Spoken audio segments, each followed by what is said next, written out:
ఈరోజు గజ్వేల్ ప్రజ్ఞాపూర్ మున్సిపల్ పరిధిలో ఏదైతే 16వ వార్డులో ప్రజ్ఞాపూర్ ఊర చెరువు సమస్య ఈరోజు గత కొన్ని సంవత్సరాలుగా ఈరోజు వర్షం పెద్ద ఎత్తున పడితే ఈరోజు కొన్ని కాలనీలు అదేవిధంగా మెయిన్ రోడ్ ప్రజ్ఞాపూర్ ప్రధాన రోడ్డు పైకి నీరు రావడం జరుగుతూ వాహనదారులకు అదేవిధంగా అక్కడ పారదేశ్వర కాలనీ అదేవిధంగా మిగతా ఇప్పుడు కొత్తగా ఏర్పాటైన హాస్పిటల్స్ అన్నిటి నీటిలో ముంపుకు గురవడం జరుగుతూ ఉంది.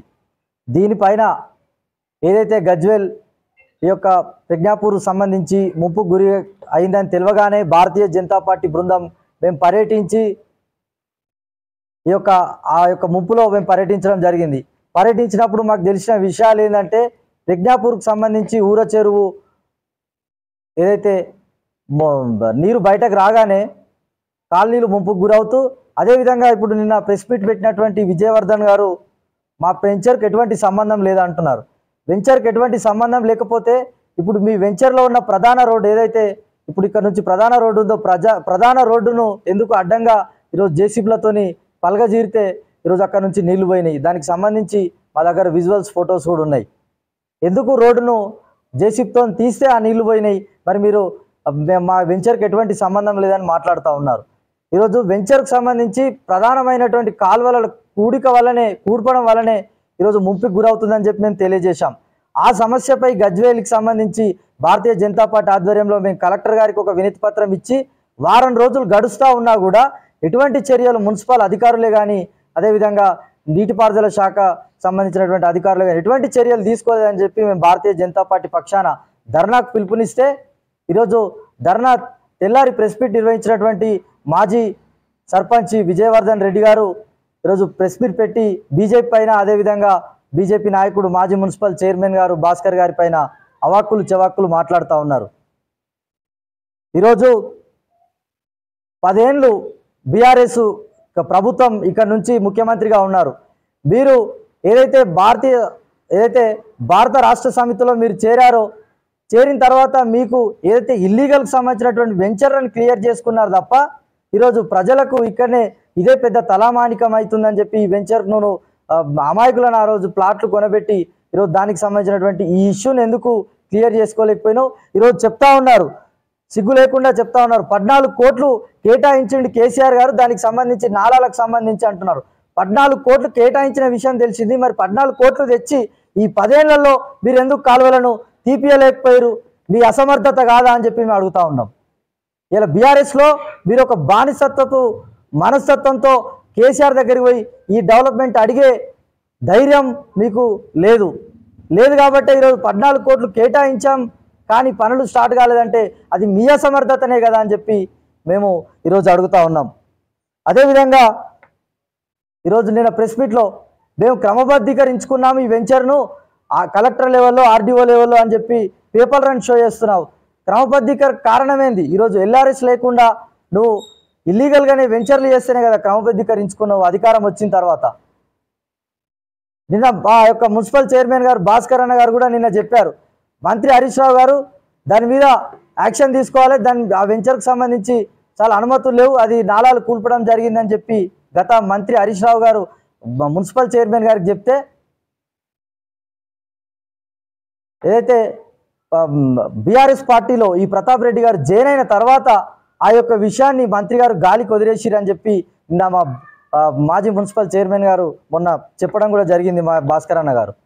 ఎందుకు ఈరోజు అంటే బీఆర్ఎస్ పార్టీలో చేరగానే మీ యొక్క వాటిని ఇచ్చిపెట్టేసి మీరు ఈరోజు ఒక కలయిక అయిపోయి ఈరోజు గజ్వేల్ ప్రజలను అన్యాయం చేస్తూ ఉన్నారు.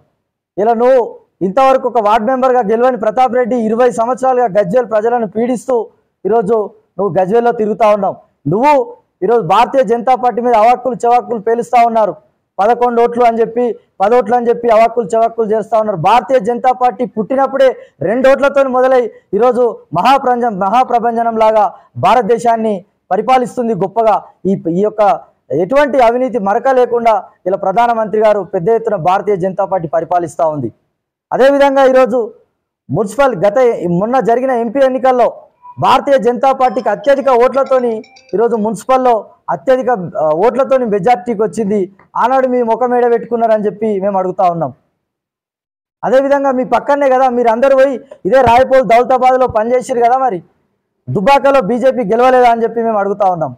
ఇలా బీజేపీని తక్కువ అంచనా చూస్తే రేపు పొద్దున ఖబర్దార్ బీజేపీని తక్కువ అంచనా చేసి చూస్తే ఒప్పుకోమని చెప్పి తెలియజేస్తూ, రేపు రాబోయే ఎన్నికలలో మీ బీఆర్ఎస్ పరిస్థితి ఏంది, బీజేపీ పరిస్థితి ఏంది అనేది కూడా మేము చూపిస్తామని చెప్పి తెలియజేస్తూ, అదేవిధంగా ఈరోజు ఇలా విజయవర్ధన్ గారు మాట్లాడుతూ ఏదో మేమేదో నీతివంతులం అవతల లేదో వేరేలాగా మాట్లాడుతూ ఉన్నారు.